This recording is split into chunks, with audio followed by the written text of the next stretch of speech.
اکثر مفسرین کے نزدیک یہ واقعہ حضرت عزیر بن شرخیہ علیہ السلام کا ہے، جو بنی اسرائیل کے ایک نبی ہیں۔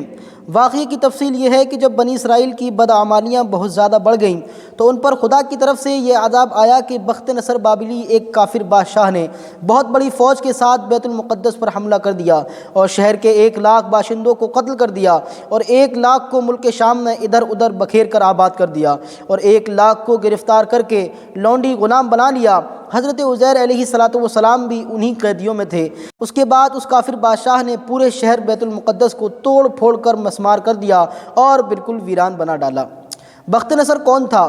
قوم عمالقہ کا ایک لڑکا ان کے بت نصر کے پاس لاوارث پڑا ہوا ملا، چونکہ اس کے باپ کا نام کسی کو نہیں معلوم تھا، اس لیے لوگوں نے اس کا نام بخت نصر، نصر کا بیٹا رکھ دیا۔ خدا کی شان کہ یہ لڑکا بڑا ہو کر قہر اسف بادشاہ کی طرف سلطنت بابل پر گورنر مقرر ہو گیا، پھر یہ خود دنیا کا بہت بڑا بادشاہ ہو گیا۔ کچھ دنوں کے بعد حضرت عزیر علیہ السلام جب کسی طرح بخت نصر کی قید سے رہا ہوئے تو ایک گدھے پر سوار ہو کر اپنے شہر بیت المقدس میں داخل ہوئے۔ اپنے شہر کی ویرانی اور بربادی دیکھ کر ان کا دل بھر آیا اور وہ رو پڑے۔ چاروں طرف چکر لگایا مگر انہیں کسی انسان کی شکل نظر نہیں آئی۔ ہاں یہ دیکھا کہ وہاں کے درختوں پر خوب زیادہ پھل آئے ہیں جو پک کر تیار ہو چکے ہیں، مگر کوئی ان پھلوں کو توڑنے والا نہیں ہے۔ یہ منظر دیکھ کر نہایت ہی حسرت و افسوس کے ساتھ بے اختیار آپ کی زبان مبارک سے یہ جملہ نکل پڑا کہ انا یحیی ہذہ اللہ بعد موتہا، یعنی اس شہر کی ایسی بربادی اور ویرانی کے بعد بھلا کس طرح اللہ تعالیٰ پھر اس کو آباد کرے گا۔ پھر آپ نے کچھ پھلوں کو توڑ کر تناول فرمایا، انگوروں کو نچوڑ کر اس کا شیرہ نوش فرمایا، پھر بچے ہوئے پھلوں کو اپنے جھولے میں ڈال لیا، بچے ہوئے انگور کے شیرہ کو اپنی مشک میں بھر لیا اور اپنے گدھے کو ایک مضبوط رسی سے باندھ دیا، اور پھر آپ ایک درخت کے نیچے لیٹ کر سو گئے اور اسی نیند کی حالت میں آپ کی وفات ہو گئی۔ اور اللہ تعالیٰ نے درندوں، پرندوں، چرندوں اور جن و انسان سب کی آنکھوں سے آپ کو اوجھل کر دیا کہ کوئی آپ کو نہ دیکھ سکا، یہاں تک کہ 70 برس کا زمانہ گزر گیا تو ملک فارس کے بادشاہوں میں سے ایک بادشاہ اپنے لشکر کے ساتھ بیت المقدس کے اس ویرانے میں داخل ہوا اور بہت سے لوگوں کو یہاں لا کر بسایا اور شہر کو پھر دوبارہ آباد کر دیا، اور بچے کچے بنی اسرائیل کو جو اطراف و جوانب میں بکھرے ہوئے تھے سب کو بلا بلا کر اس شہر میں آباد کر دیا، اور ان لوگوں نے نئی عمارتیں بنا کر اور قسم قسم کے باغات لگا کر اس شہر کو پہلے سے بھی زیادہ خوبصورت اور بارونق بنا دیا۔ جب حضرت عزیر علیہ السلام کو پورے 100 برس وفات کی حالت میں ہو گئے تو اللہ تعالیٰ نے آپ کو زندہ فرمایا، تو آپ نے دیکھا کہ آپ کا گدھا مر چکا ہے اور اس کی ہڈیاں گل سڑ کر ادھر ادھر بکھری پڑی ہیں، مگر تھیلے میں رکھے ہوئے پھل اور مشک میں رکھا۔ آپ نے یہ بھی دیکھا کہ آپ کے سر اور داڑھی کے بال کالے ہیں اور آپ کی عمر وہی 40 برس ہے۔ آپ حیران ہو کر سوچ بچار میں پڑے ہوئے تھے کہ آپ پر وحی اتری اور اللہ تعالیٰ نے آپ سے دریافت فرمایا کہ اے عزیر، آپ کتنے دنوں تک یہاں رہے ہیں؟ تو آپ نے خیال کر کے کہا کہ میں صبح کے وقت سویا تھا اور اب عصر کا وقت ہو گیا ہے۔ یہ جواب دیا کہ میں دن بھر یا دن سے بھی کچھ کم سوتا رہا ہوں۔ تو اللہ تعالیٰ نے فرمایا کہ نہیں اے عزیر، تم پورے 100 برس یہاں ٹھہرے رہے، اب تم ہماری قدرت کا نظارہ کرنے کے لیے ذرا اپنے گدھے کو دیکھو کہ اس کی ہڈیاں گل سڑ کر بکھر چکی ہیں، اور اپنے کھانے پینے کی چیزوں پر نظر ڈالو کہ ان میں کوئی خرابی اور بگاڑ نہیں پیدا ہوا۔ پھر ارشاد فرمایا کہ اے عزیر، اب تم دیکھو کہ کس طرح ہم ان ہڈیوں کو اٹھا کر ان پر گوشت پوست چڑھا کر اس گدھے کو زندہ کرتے ہیں۔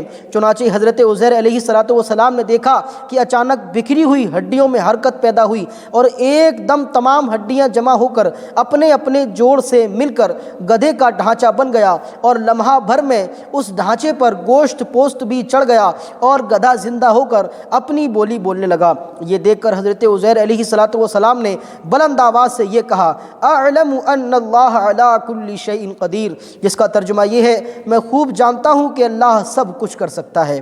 اس کے بعد حضرت عزیر علیہ السلام شہر کا دورہ فرماتے ہوئے اس جگہ پہنچ گئے جہاں 100 برس پہلے آپ کا مکان تھا، تو نہ کسی نے آپ کو پہچانا نہ آپ نے کسی کو پہچانا۔ ہاں البتہ یہ دیکھا کہ ایک بہت ہی بوڑھی اور اپاہج عورت مکان کے پاس بیٹھی ہے جس نے اپنے بچپن میں حضرت عزیر علیہ السلام کو دیکھا تھا۔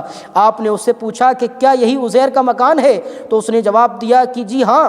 پھر بڑھیا نے کہا کہ عزیر کا کیا ذکر ہے؟ ان کو تو 100 برس ہو گئے، وہ بالکل ہی لاپتہ ہو چکے ہیں۔ یہ کہہ کر بڑھیا رونے لگی تو آپ نے فرمایا کہ اے بڑھیا، میں ہی عزیر ہوں۔ تو بڑھیا نے کہا کہ سبحان اللہ، آپ کیسے عزیر ہو سکتے ہیں؟ آپ نے فرمایا کہ اے بڑھیا، مجھ کو اللہ تعالیٰ نے 100 برس مردہ رکھا، پھر مجھ کو زندہ فرما دیا اور میں اپنے گھر آ گیا ہوں۔ تو بڑھیا نے کہا کہ حضرت عزیر علیہ السلام تو ایسے باکمال تھے کہ ان کی ہر دعا مقبول ہوتی تھی۔ اگر آپ واقعی حضرت عزیر علیہ السلام ہیں تو میرے لیے دعا کر دیجئے کہ میری آنکھوں میں روشنی آ جائے اور میرا فالج اچھا ہو جائے۔ حضرت عزیر علیہ السلام نے دعا کر دی تو بڑھیا کی آنکھیں ٹھیک ہو گئیں اور اس کا فالج بھی اچھا ہو گیا۔ پھر اس نے غور سے آپ کو دیکھا تو پہچان لیا اور بول اٹھی کہ میں شہادت دیتی ہوں کہ آپ یقیناً حضرت عزیر علیہ السلام ہی ہیں۔ پھر وہ بڑھیا آپ کو لے کر بنی اسرائیل کے محلے میں گئی۔ اتفاق سے وہ سب لوگ ایک مجلس میں جمع تھے اور اسی مجلس میں آپ کا لڑکا بھی موجود تھا جو 118 برس کا ہو چکا تھا، سبحان اللہ، اور آپ کے چند پوتے بھی تھے جو سب بوڑھے ہو چکے تھے۔ بڑھیا نے مجلس میں شہادت دی اور اعلان کیا کہ اے لوگوں، بلا شبہ یہ حضرت عزیر علیہ السلام ہی ہیں، مگر کسی نے بڑھیا کی بات کو صحیح نہیں مانا۔ اتنے میں ان کے لڑکے نے کہا کہ میرے باپ کے دونوں کندھوں کے درمیان ایک کالے رنگ کا مسا تھا جو چاند کی شکل کا تھا۔ چنانچہ آپ نے اپنا کرتا اتار کر دکھایا تو وہ مسا موجود تھا۔ پھر لوگوں نے کہا حضرت عزیر کو تو تورات زبانی یاد تھی، اگر آپ عزیر ہیں تو زبانی توریت پڑھ کر سنائیے۔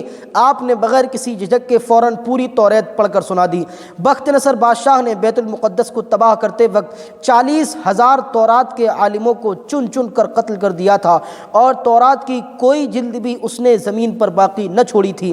اب یہ سوال پیدا ہوا کہ حضرت عزیر نے توریت صحیح پڑھی ہے یا نہیں؟ تو ایک آدمی نے کہا کہ میں نے اپنے باپ سے سنا ہے کہ جس دن ہم لوگوں کو بخت نصر نے گرفتار کر لیا تھا اس دن ایک ویرانے میں ایک انگور کی بیل کی جڑ میں توریت کی ایک جلد دفن کر دی گئی تھی۔ اگر تم لوگ میرے دادا کے انگور کی جگہ کی نشاندہی کر دو تو میں توریت کی ایک جلد برآمد کر دوں گا۔ اس وقت پتہ چل جائے گا کہ حضرت عزیر نے جو توریت پڑھی ہے وہ صحیح ہے یا نہیں۔ چنانچہ لوگوں نے تلاش کر کے اور زمین کھود کر توریت کی جلد نکال لی تو وہ حرف بحرف حضرت عزیر علیہ السلام کی زبانی یاد کی ہوئی توریت کے مطابق تھی۔ یہ عجیب و غریب اور حیرت انگیز ماجرا دیکھ کر سب لوگوں نے ایک زبان ہو کر یہ کہنا شروع کر دیا کہ بے شک حضرت عزیر یہی ہیں اور یقیناً یہ خدا کے بیٹے ہیں۔ چنانچہ اسی دن سے یہ غلط اور مشرکانہ عقیدہ یہودیوں میں پھیل گیا کہ معاذ اللہ حضرت عزیر خدا کے بیٹے ہیں۔ چنانچہ دنیا بھر کے یہودی اس باطل عقیدے پر جمے ہوئے ہیں کہ حضرت عزیر علیہ السلام خدا کے بیٹے ہیں۔ اللہ تعالیٰ نے قرآن مجید کی سورہ بقرہ میں اس واقعے کو تمام تفصیل کے ساتھ بیان فرمایا ہے۔